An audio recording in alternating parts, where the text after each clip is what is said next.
Okay, I'd like to call to order the Landfill Standing Committee meeting for October 6th at 5:03. And roll call. Abby Lickey. Here. Patrick Murray. Here. Mark Slocum. Absent. Scott Kloskowski. Here.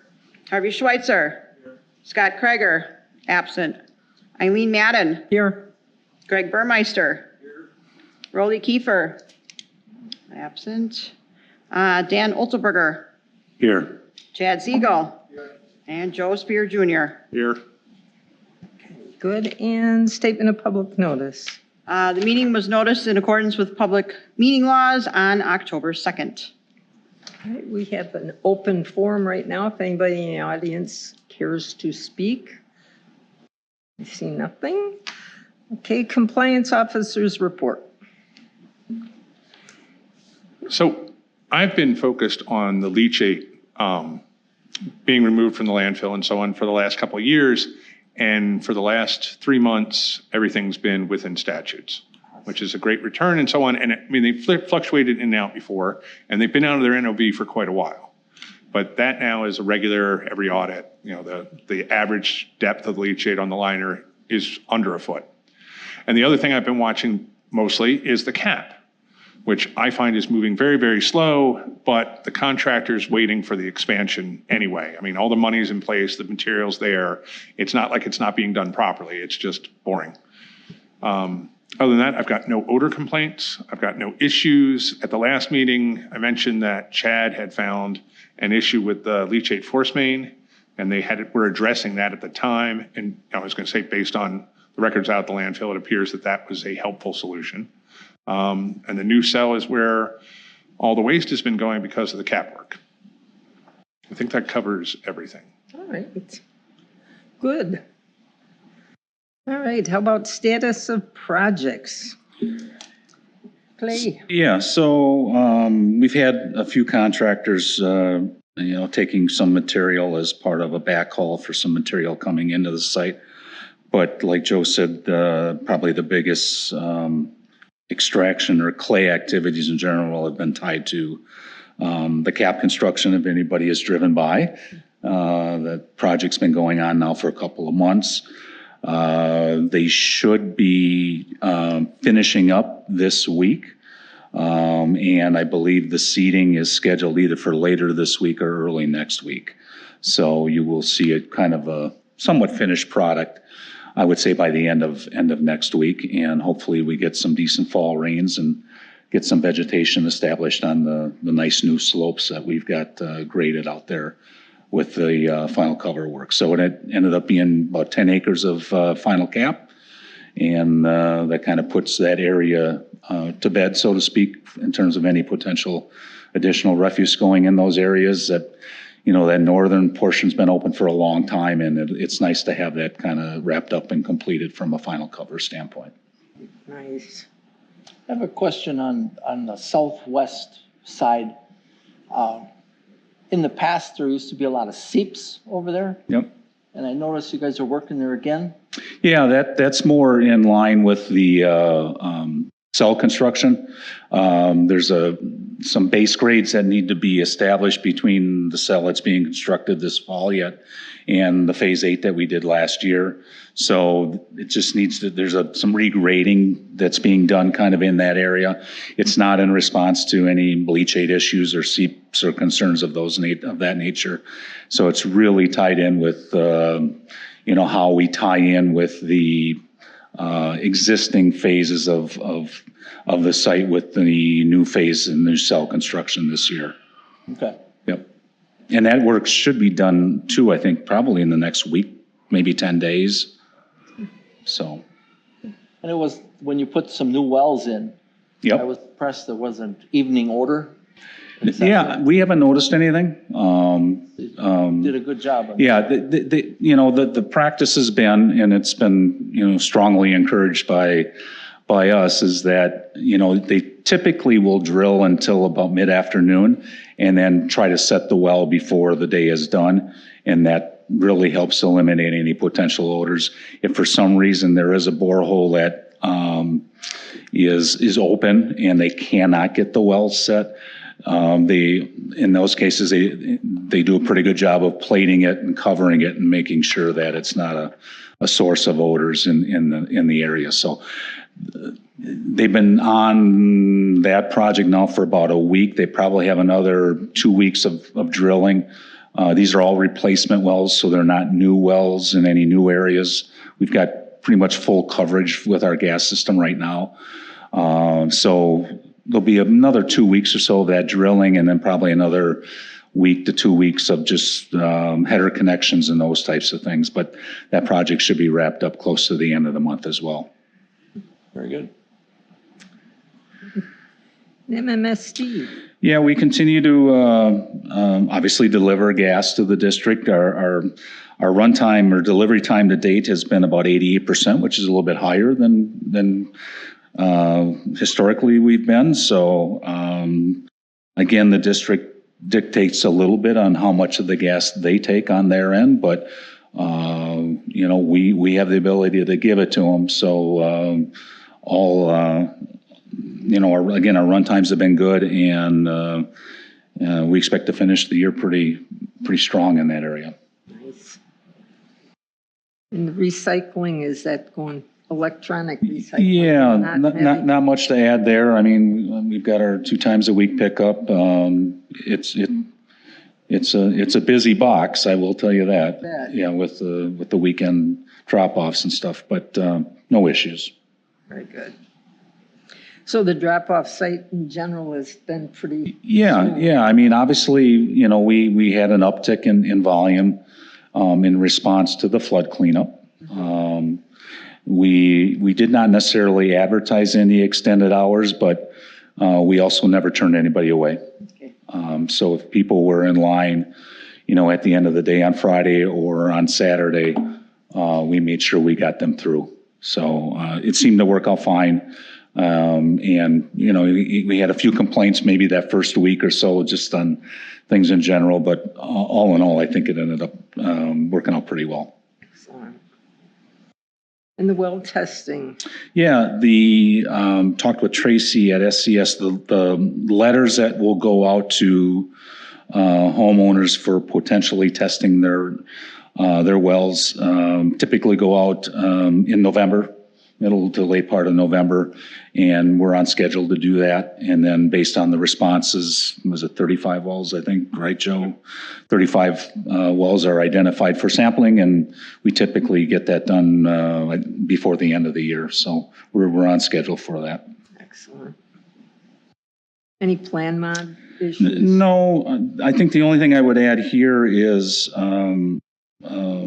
as it relates to the expansion, there's one little bit of information yet from a groundwater standpoint that we need to submit to the state.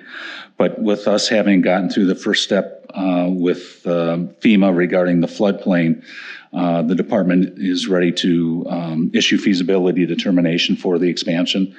It's a pretty big step, pretty much identifies that there will be a landfill. Obviously, we still have the plan of operation to submit and have reviewed and get approved, and that'll be pretty much, you know, most of probably 2026 to get that final approval in place. But the next critical approval being the feasibility determination we're expecting before the end of the year.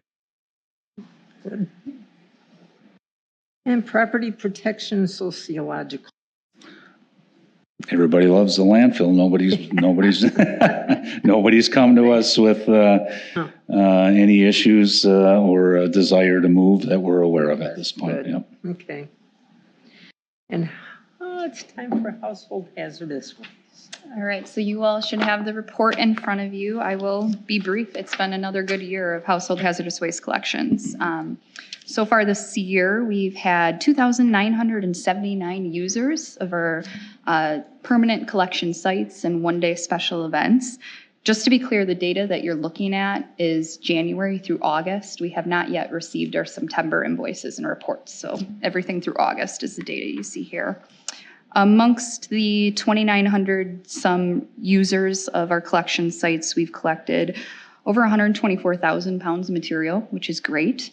And that yields a total of just under $200,000 in total costs for the program. So we're right on track where I would expect to be this time of year, and this mirrors closely what we've seen in years past. Just some quick notes. We did have we've had all 4 of our one-day collection events. I just don't have the final reports on that last one that happened in Oconomowoc in September. But otherwise, we did have our events Muskego in May, Brookfield in June, and Delafield in June. On top of our regular collections, I'll say Brookfield was a very popular event. We had over 300 users at that event. Any questions on the data you see or anything I can clarify? Thank you for making it so easy. Yeah, I was going to say I printed a little larger this time, so hopefully you could follow along. Right? As usual, my staff continue to answer literally hundreds of phone calls and emails about the program, what's accepted, where are the sites. So we're getting all the messages out, but I will switch gears to talk about our work to get the new Muskego site established. I wasn't at the last meeting, I apologize for that, but in July, we did receive a draft license agreement from Waste Management, and that was to establish a site at their closed Stone Ridge landfill location. Things have been back and forth, I would say, as we're looking through that agreement and negotiating between the county and Waste Management. In August, I met with Brad Vanderkin. He's now the area manager. And I would say there are 3 pieces that really stand out in the agreement that we continue to work through. Number 1, what the agreement calls for is pretty minimal frequency of collections, and we'd like to increase that a little bit for a couple different reasons. Of course, we want to have this offered widely, especially if we're investing in infrastructure at the site. But number 2, your costs go down pretty substantially if you're able to store material for several days or more. The current proposal does not allow for that, so it would get significantly more expensive. So we're working through that. Number 2, the draft agreement that we have just needs some language cleanup because it refers to some roles and responsibilities by Waukesha County that are actually truly roles and responsibilities of the vendor, Veolia. It's not like I'm out there staffing the event, so we just need to clarify some of that language. And then number 3, we're trying to incorporate some more language that clarifies exactly what happens in the instance of illegal dumping. Right now, the agreement that Waste Management is asking for is daily on-site inspections. And I don't think that's feasible just with the staff limitations that we have. So we are trying to embed some standard operating procedures about what to do if something like that happens on site. So I would say our work is ongoing, but I'm hopeful, at least at this point now, we have an agreement, we're working on it. I'm hopeful at our next meeting I'll have something more concrete to share with you all that has gone through my risk management, my corporation counsel, and that everyone feels comfortable signing. Any questions on the Muskego site? Because I have a couple more updates I want to share with you. Must have missed it. When is it going to be open? I'm hopeful soon. I don't yet have an agreement that the county is willing to sign, but we're working back and forth on something. I'm still aiming for 2026 to have it open. That's my personal goal. I thought we were going to have something open this year. I know, I would have liked to have had something open this year. We didn't get a draft agreement until this summer. So unfortunately, I would say it's very much in Corporation Counsel and Risk Management's hands. If it were up to me, this would happen next week. Keep this thing fast track. I'd like to try. Unfortunately, I haven't been able to.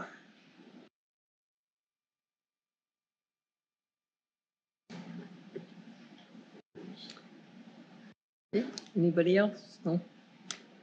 I have a couple of other hazardous waste updates if there's no questions there. I just wanted to share with this group that I received a phone call from a lady in Jefferson County who facilitates their household hazardous waste program. And they are interested in forming a partnership with Waukesha County that would essentially be up to 20 Jefferson County residents using the county's drop-off sites through like a waiver program, similar to the way we function with Washington County. So to be really clear, we would still use our driver's license scanners. There would be a waiver from Jefferson County residents, and their material would be completely segregated from Waukesha County material. But I just wanted you to be aware that the county is interested in moving forward with establishing that partnership. And to be extra clear, no EPL dollars or Waukesha County dollars would be used to sustain or support their program. We would just use it as a partnership opportunity for collections. And then my last update that I wanted to share, I think this is kind of exciting. Parks and Land Use, the department I work in, hired a summer intern, and they were pretty amazing, and they were looking for some extra projects to do like design work. So I asked them if they would take a peek at our very old household hazardous waste guide, and they put together what I think is a pretty neat one-page flyer. It just kind of gave it a little facelift from what we had in the past. I don't have enough copies for everyone, but I'll leave them here if you guys want to pick them up. It's my hope that when we get the Muskego site established, we can update it with that Muskego information, get it printed on some nice cardstock, and distribute it to our municipalities. Very nice. All righty. So, do we have any new business to discuss? Yes, Joe. So I forgot to own up that I did not make an audit last week due to health issues. It won't make a difference at the end of the year because I'll still come out with 50 audits. Also, this time of year, I asked for Christmas off. So if the committee doesn't mind, I'll be traveling on the 22nd this year and won't be back till after January 1st.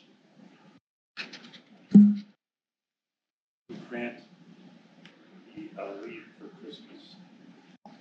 Steve, probably. I don't know, my mom moved to Jersey. I'm not sure I want to go.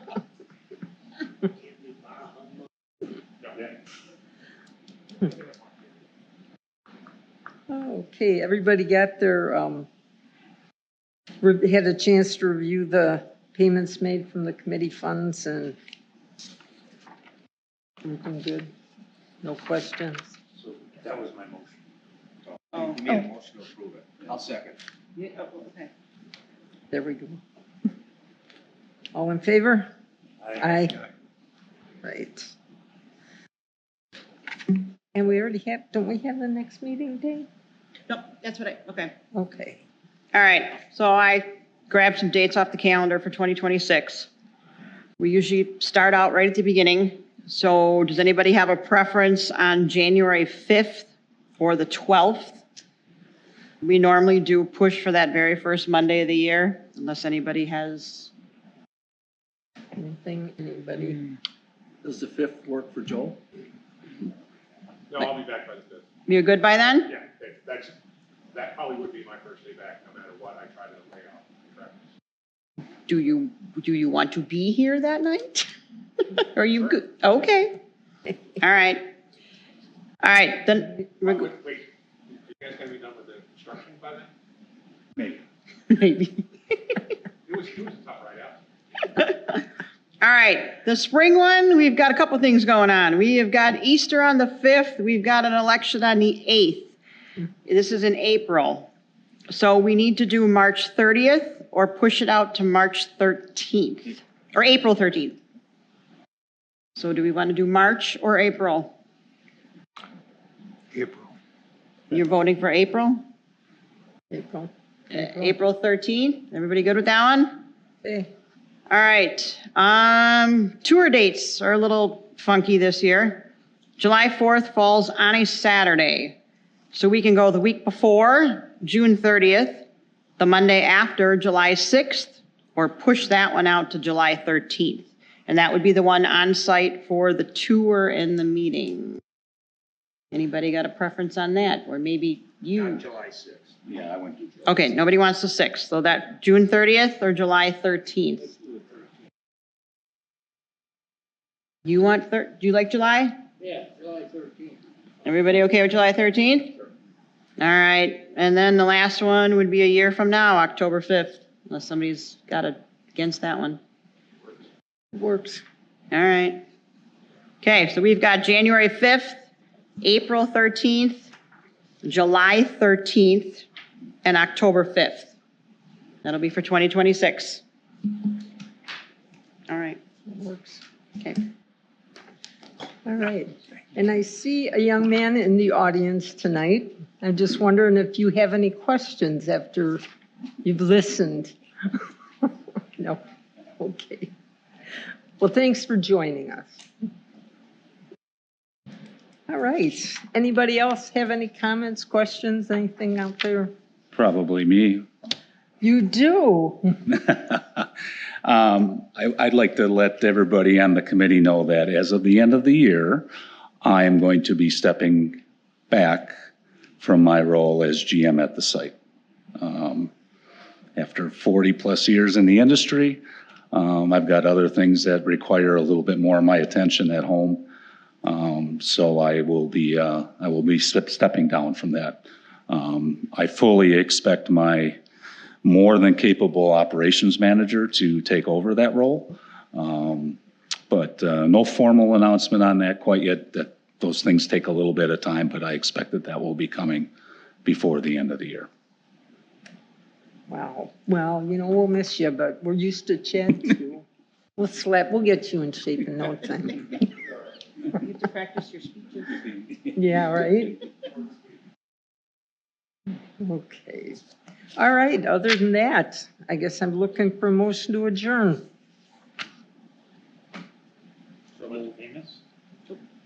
Oh, I thought we reviewed those. Yeah. Yeah. I'll move to adjourn. Second. All in favor?